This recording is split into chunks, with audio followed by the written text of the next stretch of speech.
நம்மளுடைய பிரபஞ்சம் எப்போதுமே சில மர்மங்கள் நிறைஞ்சிருக்கக்கூடிய ஒரு விஷயமா தான் காணப்படுது. அந்த மர்மங்களில் ஒன்று தான் தற்போது விண்வெளியில் இருந்து மிக அதிவேகமாக பூமியை நோக்கி வரக்கூடிய ஒரு வினோதமான பொருள். இந்த கண்டுபிடிப்பு ஹார்வர்ட் பல்கலைக்கழகத்தில் இருக்கக்கூடிய விஞ்ஞானிகள் மத்தியில் மிகப்பெரிய விவாதத்தையும், வேற்றுக்கிரக உயிரினங்கள் பூமிக்கு வரக்கூடுறதுக்கான வாய்ப்புகள் இருக்குதா இல்லையாங்கிற ஒரு யுகத்தையும் கிளப்பியிருக்குதுன்னே சொல்லலாம். 3L அட்லஸ் அப்படிங்கிற வானியல் ஆய்வாளர்களால் அடையாளப்படுத்திருக்கக்கூடிய இந்த ஒரு மர்ம பொருள் ஒரு வேற்றுக்கிரக விண்கலமா இருக்கலாம் அப்படின்னும், அது பூமிக்கு சில ஆய்வுகளை அனுப்புறதுக்கு தயாராக இருக்கலாம் அப்படின்னும் அச்சப்படுறாங்க. இந்த மர்மமான விண்வெளி பொருள் குறித்து ஹார்வர்ட் விஞ்ஞானிகள் ஆய்வு மற்றும் அதனுடைய பின்னணியில் இருக்கக்கூடிய சில விஷயங்களை பற்றி இந்த வீடியோவில் பார்க்கலாம். வீடியோக்குள்ளே போகிறதுக்கு முன்னாடி நம்ம சேனல் நீங்கள் புதுசாக வந்திருப்பீங்களா இருந்தால் மறந்துடாமல் சப்ஸ்கிரைப் பண்ணி அந்த பெல் பட்டனையும் டிக் பண்ணி வச்சுங்க. அப்போ தான் நான் போடுற வீடியோஸ் உங்களுக்கு நோட்டிஃபிகேஷனில் வந்து சேரும். இந்த மர்மமான 3L அட்லஸ் சுமார் 12 மைல்களுக்கும் மேலான அகலத்தை கொண்டதாக மதிப்பிடப்பட்டிருக்குது. இந்த விண்வெளி பொருள் நம்மளுடைய சூரிய குடும்பத்தின் வழியாக அசுர வேகத்தில் பயணித்து வர்றதாகவும், வரக்கூடிய டிசம்பர் மாதம் 19 அன்று, அதாவது 2025 டிசம்பர் 19 அன்னைக்கு இது நம்ம பூமியிலிருந்து சுமார் 17 மில்லியன் மைல் தொலைவில் கடந்து செல்லக்கூடும் அப்படின்னு கணிக்கப்பட்டிருக்குது. அமெரிக்காவில் ஹார்வர்ட் பல்கலைக்கழகத்தை சேர்ந்த புகழ்பெற்ற வானியற்பியலாளரான அவிலோப் தலைமையிலான 3 விஞ்ஞானிகள் குழு இது ஒரு பகைமையான வேற்றுக்கிரக தொழில்நுட்பமாக இருக்கலாம் என ஊகித்து ஒரு ஆய்வு கட்டுரை வெளியிட்டிருக்கிறாங்க. ஓய்வு பெற்ற UFO புலனாய்வாளரான நிக் போக் இந்த பொருள் அசாதாரணமான அளவு, வேகம், பாதை மற்றும் நடத்தையை கொண்டிருப்பதால இது ஒரு வேற கிரகத்திலிருந்து நம்மளை ஆய்வு செய்யறதுக்காகவும், இந்த பிரபஞ்சத்தை நம்ம எத்தனையோ டெலஸ்கோப்பா இருக்கட்டும், நம்ம எத்தனையோ விண்கலங்களை வானத்துக்கு அனுப்பியிருக்கோம் இல்லையா, இந்த மாதிரி விஷயங்களை ஆய்வு செய்யறதுக்கு. ஸோ அவங்க இந்த மாதிரியான ஒரு பொருளை நமக்கு தெரியாத டெக்னாலஜி மூலமா அனுப்பியிருக்க கூடாதுங்கிற ஒரு கணிப்புக்கு அவர் வராரு. ஸோ அப்படி இல்லைன்னா இது ஒரு நட்சத்திரங்களுக்கு இடையேயான ஒரு வால் நட்சத்திரமாக, அப்படி இல்லைன்னா ஒரு சிறு கோளாக கூட இருக்கலாம். அப்படியா இருந்துச்சுன்னா அது ஒரு மிக மிக அரிதான மற்றும் சுவாரஸ்யமான ஒரு வானியல் நிகழ்வாக கூட இருக்கலாம் அப்படின்னு சொல்லப்படுது. ஓகே, இந்த ஹார்வர்ட் வல்லுநர்கள் முன் வச்சிருக்கக்கூடிய சில முக்கியமான கோட்பாடுகளை பற்றி நம்ம பார்த்தோம்னா,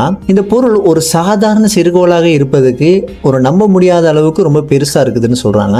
அதனுடைய இந்த பிரம்மாண்டமான பரிமாணம் ஒரு இயற்கை விண்வெளி பொருளுக்கு பொருத்தமற்றது அப்படின்னு சொல்றாங்க. அது மட்டும் இல்லைங்க, இது இயற்கை பொருட்களுக்கு இல்லாத வகையில் அசாதாரணமான வேகத்தில் பயணம் செஞ்சு வருது.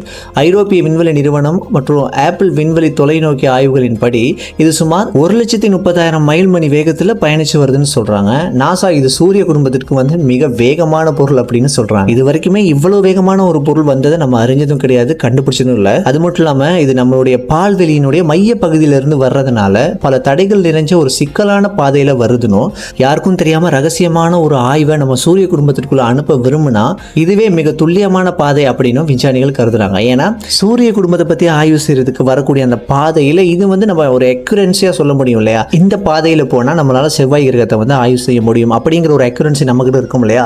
ஸோ அந்த மாதிரி தான் இந்த கல் வரக்கூடிய வேகத்தை பார்க்கும்போது, அது பயணிக்கிற அந்த பாதையை பார்க்கும் பொழுது ரொம்ப அக்யூரேட்டா இது கெஸ் பண்ணி அனுப்பின மாதிரி இருக்கலாம் அப்படின்னு விஞ்ஞானிகள் சொல்றாங்க. அது மட்டும் இல்லைங்க, இந்த ஒரு கல் டெக்னிக்கல் சம்பந்தமான சில ஆய்வுகளை மேற்கொள்ளலாம். ஏன்னா சில இடங்கள்ல நம்மளுடைய கண்களுக்கு புலப்படாத வகையில சூரியனால் மறைக்கப்பட்டிருக்குது.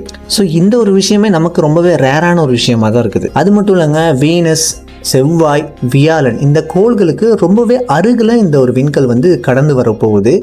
ஸோ அந்த வரக்கூடிய அந்த டிரெக்ஷனை பார்க்கும்பொழுது இது ஒரு வரைபடத்தை உருவாக்கிட்டு போகிற மாதிரிலே இருக்குது. ஸோ இது நேச்சுரலாக நடக்கக்கூடிய ஒரு வாய்ப்பாக இருக்கிறதுக்கான வாய்ப்பு வந்து ரொம்ப ரொம்ப குறைவு அப்படின்னு தான் விஞ்ஞானிகள் சொல்கிறாங்க. ஸோ இந்த கல் அனுப்பப்பட்டிருக்கக்கூடிய அந்த பாதையும் சரி, அது கடந்து வரக்கூடிய இடங்களும் சரி, செவ்வாய், வியாழன், வீனஸ் போன்ற கிரகத்தை கடந்து வர இந்த விஷயமா இருக்கட்டும், சயின்டிஸ்ட் மத்தியில் மிகப்பெரிய கேள்வியை உருவாக்கி இருக்குது. ஏன் நமக்கே இதில் வந்து ரொம்ப ரேரான ஒரு விஷயமா இருக்குது. ஏன்னா இதுக்கு முன்னாடி ஒரு வால் நட்சத்திரமாக இருக்கட்டும், ஒரு விண்கல்லாக இருக்கட்டும், இப்படி வந்தது கிடையாது. ஸோ நம்மளை பொறுத்த வரைக்கும் இப்போதைக்கு நம்ம கன்சியூம் பண்ணக்கூடிய இந்த விஷயத்தின் அடிப்படையில் ஒரு வேளை இது ஒரு வேற்று கிரகத்திலேருந்து அனுப்பக்கூடிய ஒரு மிசைலாக இருக்கலாம், அப்படி இல்லைன்னா ஒரு நம்மளை ஆய்வு செய்கிறதுக்காக அவங்க வந்துட்டு போயிருக்கக்கூடிய ஒரு விண்கலமாக கூட இருக்கலாம் அப்படிங்கிற ஒரு கொஷன் நமக்குள்ளே ஏற்படுது இல்லையா. ஸோ வெயிட் பண்ணி பார்ப்போம். டிசம்பரில் தானே நம்ம கிட்ட வந்துட்டு போகுது. ஸோ அதுக்குள்ளே இன்னும் நிறைய விஷயங்கள் நமக்கு வந்து ஷேர் பண்ணப்படலாம். அப்படி இல்லைனா இது ஒரு UFOவாக இருந்தாலுமே கூட சில விஷயங்களை நாசா மறைச்சே ஹேண்டில் பண்ணுறதுக்கான வாய்ப்புகளும் அதிகமாக இருக்குது. அந்த மாதிரி நிறைய விஷயங்கள் பண்ணியிருக்கிறாங்க, நமக்கு தெரியாமல் நிறைய விஷயங்களை மறைச்சிருக்கிறாங்கிற விஷயத்தை பற்றி நிறைய விஷயங்கள் நம்ம கேள்விப்பட்டுக்கிட்டு தான் இருக்கிறோம். ஸோ இதை பற்றி நீங்கள் என்ன நினைக்கிறீங்க? இவ்வளோ பெரிய பிரபஞ்சத்தில் நம்ம மட்டும்தான் உயிர் வாழ்கிறோமா அப்படிங்கிற ஒரு கொஷன் நம்மக்கிட்ட அடிக்கடி ஏற்பட்டுக்கிட்டே இருக்குது இல்லையா. இதை பற்றி நீங்கள் என்ன நினைக்கிறீங்க? இந்த பூமியில், இந்த பிரபஞ்சத்திலேயே நாம் மட்டும் தனித்து விடப்பட்டிருக்கிறோமா? What if? அடுத்த ஒரு அமேசிங்கான வீடியோவில் மீட் பண்ணலாம். அது வரைக்கும் பாய்.